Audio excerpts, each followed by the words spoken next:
the party leaders, the head of UKIP school, and judged unfairly. Our deputy political editor, James Landale, travelled with Mr Farage to Brussels on what could be one of his last visits there as an MEP. What is it that makes this man tick? For 16 long years, we've watched Nigel Farage cross the Channel to wage war on the EU with an enthusiasm that remains undimmed. I've always been excited about going to Europe, ever since I was a kid. But sometimes he puts politics on hold to indulge a secret, nocturnal passion. One thing I can fit in to my working life is shore fishing, because I can do it at night.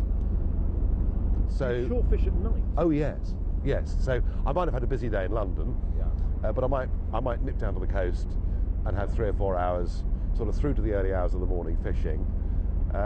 Do you ever sleep? Well, I've got a busy life. It's a shocking waste of time anyway, isn't it, really? Still smoking, still breaking the rules, the UKIP leader took us on what could be one of his last trips across the Channel as an MEP, ahead of an election where he's hoping to end his exclusion from Westminster. Yeah. En route, we stopped off to indulge another great passion, the battlefields of the Great War, in particular Vimy Ridge, near where his grandfather, Private Harry Farage, was injured in 1917. That's my grandfather. He's come back home after being wounded. He's got the wound stripe on his arm, which I understand meant people bought you a drink in the pub because you were a hero. His fascination, he says, is driven by a simple question. How would he have behaved? And I have faced fear.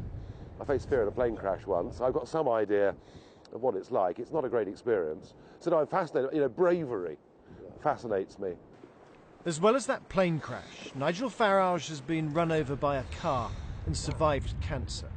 I consider myself one of the luckiest people alive. But do you live every day as if it might be your last? Oh, absolutely. Everything at full pelt. But his family, he admits, has paid a price, particularly his 4 children. We have this very unusual surname. There aren't many of us, and that is difficult. It's difficult when you're younger, because you're going to get teased mercilessly wherever you go, but it actually is difficult when you're grown up too, because people are judging you unfairly by your father. And that's tough. That is tough. But, he suggests, it's a price worth paying. The window of opportunity for UKIP to really establish itself is here now.